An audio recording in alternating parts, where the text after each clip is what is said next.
Membahas mengenai Shinkansen, kita akan membahas secara panjang. Pertama-tama kita akan membahas tentang negara Jepang.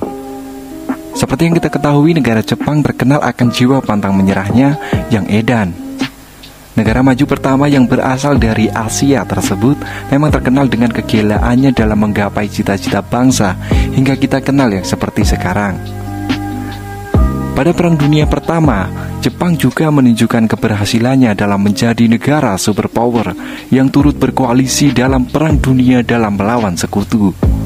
Namun pasca berakhirnya Perang Dunia Kedua, satu hal tergila dan sekaligus menjadi hal yang hebat dari Jepang adalah dibangunnya mega proyek kereta api cepat yang saat ini kita kenal dengan namanya Shinkansen. Shinkansen berhasil diperkenalkan oleh Jepang pada 1 Oktober 1964.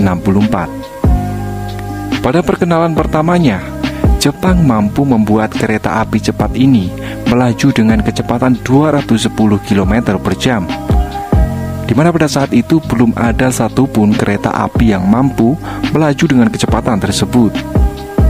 Awal ide ini dicetuskan oleh Jepang setelah melihat adanya potensi, yakni mulai ditinggalkannya sejumlah kereta api sebagai angkutan penumpang.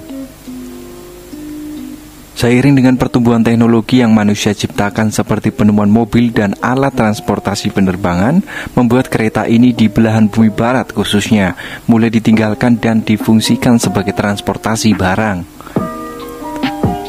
Dalam pembangunan Shinkansen, Jepang mengalami sejumlah kendala seperti pembengkakan biaya dan mundurnya sejumlah shift engineering dan penggagas proyek karena sudah merasa gagal dari target yang ditetapkan. Sepertinya hal ini juga bisa menjadi pelajaran kita semua ya, bahwa ternyata Jepang ini sangat gila dalam profesionalisme dari para pemimpin dan petinggi di negara tersebut juga dapat dicontoh ya. Karena mereka sadar bahwa dengan kepemimpinan mereka tidak akan mencapai target yang telah ditetapkan, sehingga mereka memberikan kesempatan kepada yang lain untuk mengisi posisi tersebut agar proyek nasional itu segera tercapai. Kita berharap ya Indonesia akan seperti itu. Oke, lanjut lagi. Polemik tak hanya sampai di situ. Sejumlah media di Jepang dan luar negeri menganggap bahwa proyek tersebut akan sia-sia dan hanya menambah beban Jepang. Karena sebelumnya dalam Perang Dunia II, Jepang telah dibombardir oleh Amerika yang menghancurkan negaranya. Di sisi lain, di belahan dunia barat, mereka tengah berlomba-lomba dalam sisi ekonomi dengan memacu penemuan teknologi dan perkembangan alat transportasi baru.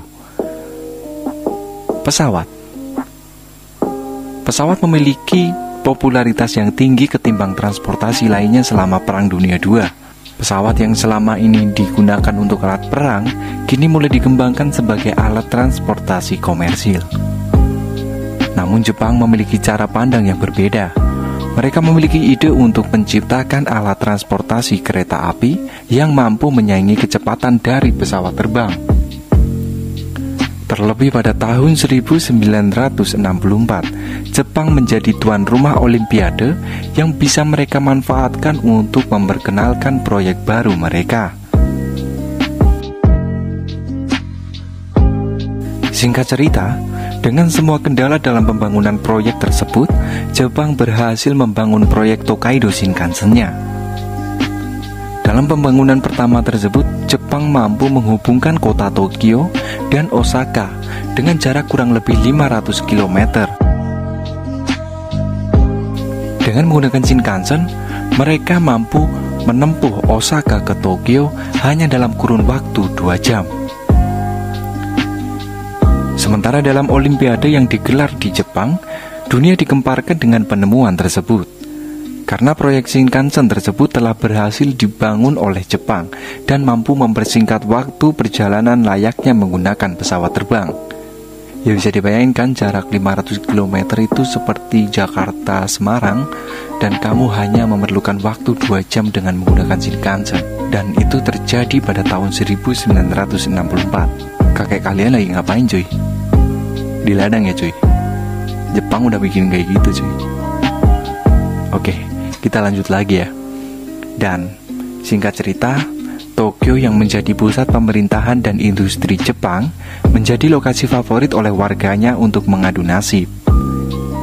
Namun sejumlah akses perumahan yang semakin mahal membuat sejumlah masyarakat Jepang enggan untuk membeli rumah di sana. Hal ini menjadikan mereka menggunakan layanan Shinkansen untuk mobilitas mereka. Mereka dapat berpindah dari kota satu ke kota yang lain di hari yang sama.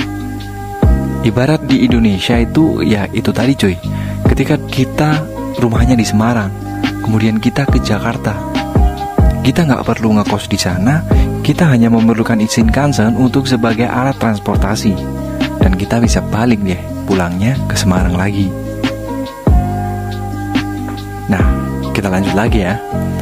Hal ini cukup berbeda apabila dibandingkan dengan pesawat terbang. Pesawat terbang seringkali dihadapkan dengan faktor cuaca yang dapat menunda penerbangan sehingga mengalami keterlambatan. Kemudian faktor lainnya yaitu dari faktor biaya yang dikeluarkan. Tentu saja Shinkansen ini jauh lebih hemat ketimbang naik pesawat terbang. Dengan keunggulan tersebut secara di atas kartu, Shinkansen dapat memukul telak industri penerbangan yang kemudian mensiasati dengan perubahan jalur penerbangan. Kemudian, apa sih Shinkansen? Kemudian dampaknya bagi Cina apa? Oke, kita bakal jelasin. Meski Cina dan Jepang terkenal sebagai rival ya, namun faktanya negara Cina justru meniru rivalnya tersebut dengan membangun kereta api cepat layaknya Shinkansen. Melihat lokasi Cina yang sangat luas dan secara politis, pembangunan akses transportasi dapat menyatukan harmonisasi negara pada wilayahnya menjadi alasan dibangunnya fasilitas tersebut. Selain itu, karena masih dalam satu rumpun yang sama, kebiasaan dan kultur budaya dari Jepang dan Cina juga menjadi faktor pendorong dibangunnya mega proyek tersebut.